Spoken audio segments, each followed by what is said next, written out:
विनी तप्पू को कौन नहीं जानता। सब जानते हैं कि वो बहुत ही प्यारा और मासूम भालू है जो बच्चों बड़ों सबके साथ खेलता है। खाने में उसे हनी यानी शहद बहुत ही पसंद है। लेकिन क्या वो अगर वो रॉन्ग टर्न ले ले यानी गलत रास्ते पर चढ़ पड़े, हनी के साथ खून भी खाए, तो कहानी की शुरुआत उसी अंदाज में होती है जिसे कार्टून शुरू होते हैं, जहाँ बताया जाता है कि एक बार एक बच्चा जिसका नाम क्रिस्टोफर रॉबिन था, जंगल में उसे बहुत सारे जानवर मिले थे। ऐसे जानवर जो खतरनाक नहीं थे, मतलब कि वो इंसानों के साथ घुल मिल सकते हैं, और उनकी दोस्ती क्रिस्टोफर से हो गई थी। अब उनके अंदर जो मेन था, जो सबसे मशहूर था, वो विनी द पो था, और क्रिस्टोफर के सबसे ज्यादा करीब भी वही था। उसके साथ उसके बाकी के 4-5 दोस्त भी थे। वो यहाँ इस काफी बड़े जंगल में रहते थे जो तकरीबन 100 एकड़ होता है। क्रिस्टोफर भी अब उनके साथ यहीं पर ही रह रहा था। वो लोग हंसी खुशी अपनी जिंदगी गुजार रहे थे। लेकिन वक्त के साथ साथ जब क्रिस्टोफर बड़ा होता है तो उसे अपनी पढ़ाई पूरी करने के लिए और लोगों को छोड़कर दूर जाना पड़ता है, जिससे वो लोग बहुत दुखी हो जाते हैं। अब हालांकि क्रिस्टोफर ने उनसे वादा किया था कि मैं तुमसे मिलने आता रहूंगा, पर वो कभी भी नहीं आया, तो इसीलिए वो हमेशा उसे याद करती रहती थी। क्रिस्टोफर के साथ रहने से उनके अंदर इंसानियत और अच्छाई आ गई थी। लेकिन उसके जाने के बाद वो बिल्कुल अकेले पड़ गए, और तो सर्दियाँ भी आ गई, तो ठंड और भूख की वजह से उनकी मरने वाली हालत हो जाती है। अब उन्हें भूख से तो खुद को बचाना था, इसीलिए वो बहुत ही मुश्किल फैसला लेते हैं। वो अपने एक साथी को मारकर उसे ही खा जाते हैं। अब अपने साथी को खाने की वजह से वो बहुत ही दुखी थे, और उनकी जिंदगी का ये बहुत ही बुरा और बड़ा मोड़ था। और अब यहाँ आकर उनका इंसानियत पर से भरोसा उठ गया। इंसानों के लिए उनके दिलों में नफरत पैदा हो गई, खास तौर पर क्रिस्टोफर के लिए, क्योंकि अगर वो इन्हें छोड़कर ना जाता तो इनके ऊपर ऐसे हालात आते ही ना। और उसने अपना वादा भी पूरा नहीं किया, वो कभी भी इनसे मिलने नहीं आया। तो वो लोग यहाँ पर एक साथ बैठते हैं और कसम खाते हैं कि अब हम अपने अंदर से इंसानियत और अच्छाई को निकाल देंगे, साथ ये भी कि अब हम कभी भी नहीं बोलेंगे, हमेशा चुप रहेंगे। उनकी कसम के साथ ही ये सीन इधर ही कट हो जाता है। फिर हम 5 साल बाद का वक्त देखते हैं, जो क्रिस्टोफर अपने दोस्त के साथ उन्हें जंगलों में आता है, उसे अपने उन बचपन के दोस्तों से मिलवाने के लिए। वो उन्हें हर जगह ढूंढते हैं, पर वो कहीं भी नहीं मिलते, बल्कि इनको तो वहाँ खून से भरी हुई बाल्टियाँ,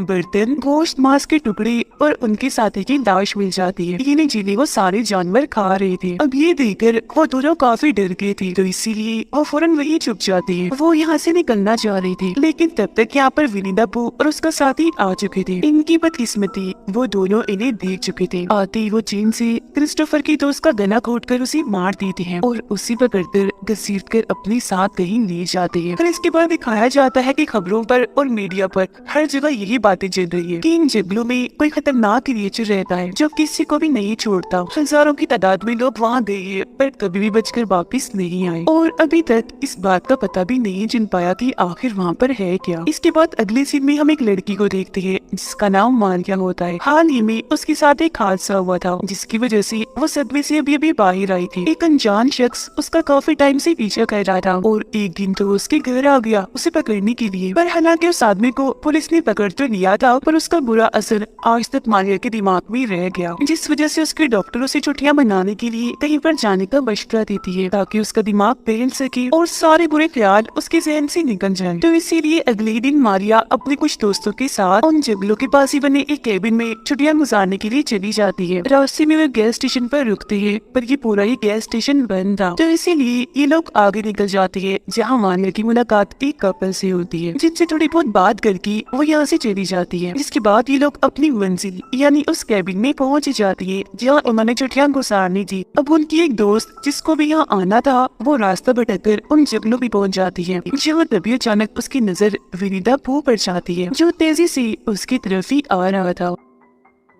अब इंसान जितना बड़ा और इतना खतरनाक भालू देखकर वो डर जाती है और भागने लगती है, लेकिन विनी द पो उसे पकड़ लेता है और जान से मारकर उसका खून बाल्टी में भर लेता है, जिसके बाद उसकी लाश को ये सारे मिलकर खा जाते हैं। उधर मारिया अपने दोस्तों को उस हादसे के बारे में बताती है जो उसके साथ हुआ था, जो बताते हुए वो काफी दुखी और जज्बाती हो गई थी। तब वो सारे मिलकर उसे संभालती है, तसल्ली देती है। उधर विनी द पो जाता है क्रिस्टोफर के पास, जिसे उन्होंने बांध के रखा हुआ था, जिसे हर टाइम और उसका दोस्त काफी बेरहमी से उसे मारते रहती थी। अब हालांकि क्रिस्टोफर उनसे माफी मांगता भी है कि मुझे माफ कर दो, मैंने अपना वादा पूरा नहीं किया, और बार बार खुद को छोड़ने की भी उनसे मांगता है, लेकिन वो उसकी एक नहीं सुनता। उसे तो पुरानी बातें याद आ रही थी जो वो उन्हें छोड़कर चला गया। ये सारी बातें याद करके पो को बहुत गुस्सा आता है, तो वो अपने मरे हुए साथी की धूम से उसे बहुत मारने लगता है। फिर वो क्रिस्टोफर की दोस्त की लाश को उसके सामने रखता है और उसकी खून से क्रिस्टोफर को नहला देता है, सिर्फ उसे तड़पाने के लिए, उसका दिल जलाने के लिए, ताकि ऐसा होने से उसे अपनी गलती का एहसास हो जाए कि उसने कितनी बड़ी गलती की थी।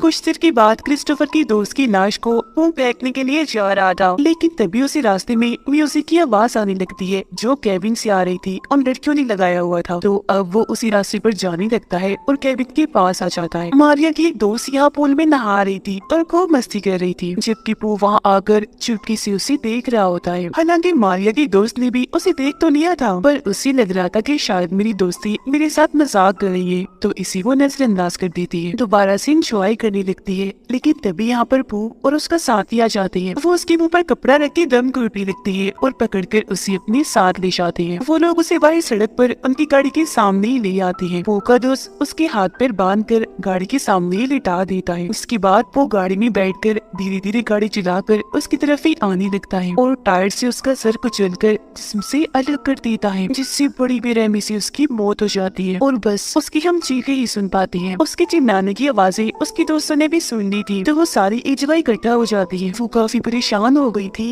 इसीलिए उसे ढूंढने के लिए वो घर से बाहर जाती है, जहाँ इन्हें उसकी लाश मिलती है काफी बुरी हालत में। उनकी भी हालत खराब हो जाती है, वो डर चुकी थी। वापिस केबिन में आकर छुपने की कोशिश करने लगती है, जबकि पू और उसका साथी अभी भी वही थे, केबिन के आस पास ही मंडला रही थी। चारों लड़कियां दो के ग्रुप में होकर अलग अलग हो जाती है। दो जाती है केबिन के सारे दरवाजे बंद करने के लिए, जबकि इन हालात की वजह से मारिया की तबीयत खराब हो रही थी, तो उसकी दोस्त उसे ऊपर ले जाती है। वो दोनों लड़कियां दरवाजे बंद करने जा ही रही थी कि तभी उससे पहले एक जगह पर उन्हें विनी द पू का साथी मिल जाता है, जो अब इन दोनों पर ही हमला करने लगता है। उनमें से एक दोस्तों बाहर गिर के बेहोश हो जाती है, जबकि दूसरी पूल के अंदर गिर गई थी। तब पानी वाली दोस्त के पास विनी द पू का साथी जाता है और हथौड़ी से उस पर काफी बार हमला करता है, मार मार के उसका बुरा हाल कर देता है। उसकी भी मौत हो जाती है। ये करने के बाद पू और उसका साथी मारिया की उस दोस्त को जो बेहोश हो गई थी अपने ठिकाने पर ले जाने लगते हैं, जिन्हें मारिया और उसकी दोस्त ने देख लिया था। तो अब ये दोनों भी अपनी दोस्त को बचाने के लिए उनके पीछे पीछे जाने लगती है। पू और उसका साथी जब अपने घर पहुँचते हैं तो हम बड़ा ही अजीब सीन देखते हैं। विनी द पू जिसे पहले हनी शहद बहुत पसंद था, अब उसे गंदा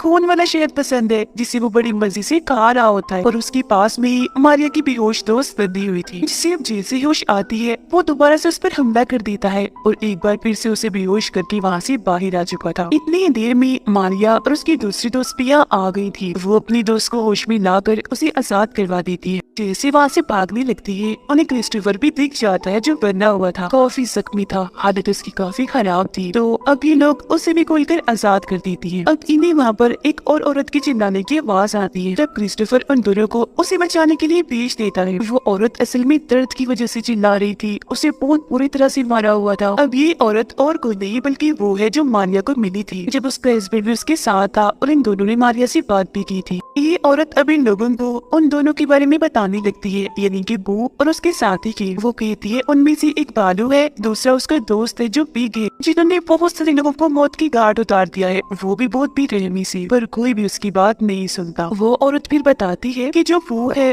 वो तो हर किसी को टॉर्चर करता है, बुरी तरह से मारता है, जबकि उसका साथी बस चीखता ही रहता है क्योंकि वो ये काट मार चीर फाड़ देकर एंजॉय करता है। अब मारिया और उसकी दोस्त उस औरत को वहाँ से ले जाने की कोशिश करती है, पर वो नहीं जाती क्योंकि उसे उन दोनों पर बहुत गुस्सा था। वो यही रुकती है उन दोनों से अपना बदला लेने के लिए। उसके सामने तभी पू का साथी आ जाता है। वो उस पर गन डाल देती है, लेकिन गोली चलती ही नहीं।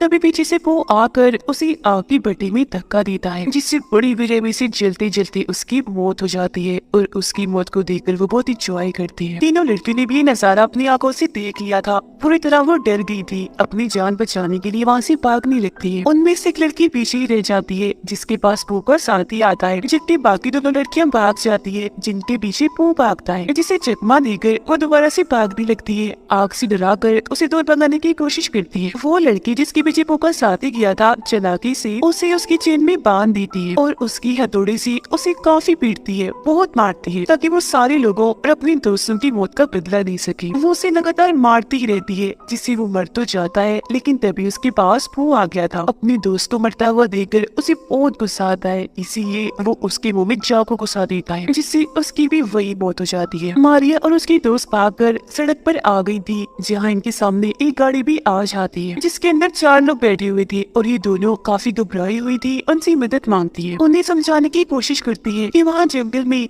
इंसान जैसा भालू है, बहुत ही खतरनाक इंसानी में सबको मारता जा रहा है। लेकिन जाहिर सी बात है, उनकी बातों पर यकीन उन्हें नहीं आता। लेकिन तभी वो लोग जब अपने सामने देखती है तो उनकी होश उड़ जाती है, क्योंकि विनी द पू खतरनाक बुरी तरह आकर उनके सामने खड़ा हो जाता है। वो लोग अपने छोटे मोटे हथियार लेकर उसका सामना करने के लिए जाते हैं, उसे काफी मारती पीटते हैं और इस सब से उसे ज्यादा फर्क भी नहीं पड़ता। वो अब इन 4 लोगों को अपने गेम का प्लेयर खिलाड़ी समझ रहा था और किसी गेम की तरह ही एक एक करके उन्हें मारता जा रहा था। ये देखकर मारिया और उसकी दोस्त और डर जाती है और उन लोगों की गाड़ी में बैठकर पू को उड़ाने का सोचती है, लेकिन कोई भी फायदा नहीं होता। उल्टा वो उनकी गाड़ी के ऊपर आ गया था और दूर उनकी गाड़ी भी क्रैश हो जाती है, जिससे दोनों लड़कियां बेहोश हो जाती है। मारिया को जब होश आती है तो वो देखती है कि वो उसके दोस्त को गाड़ी से निकालकर घसीटकर अपने साथ ले जा रहा है। वो उसे फिर गाड़ी के सामने लाकर अपने हाथों से उसका सर ही जिस्म से अलग कर देता है, उखेड़ देता है, फिर उसके सर को गाड़ी पर फेंकता है। और यहाँ पर हमें झलक दिखाई जाती है असली खतरनाक विनी द पू की। अब मारिया की भी खैर नहीं थी, वो भी बचने वाली नहीं थी। वो उसे मारने के लिए आगे बढ़ता ही है कि तभी वहाँ पर क्रिस्टोफर भी एक दूसरी गाड़ी लेकर आ चुका था। वो गाड़ी से पू को ठोकर 2 गाड़ियों के बीच में फंसा देता है बुरी तरह। उसे लगता है कि शायद पू का खात्मा हो गया है, तो वो मारिया को संभालता है, लेकिन पू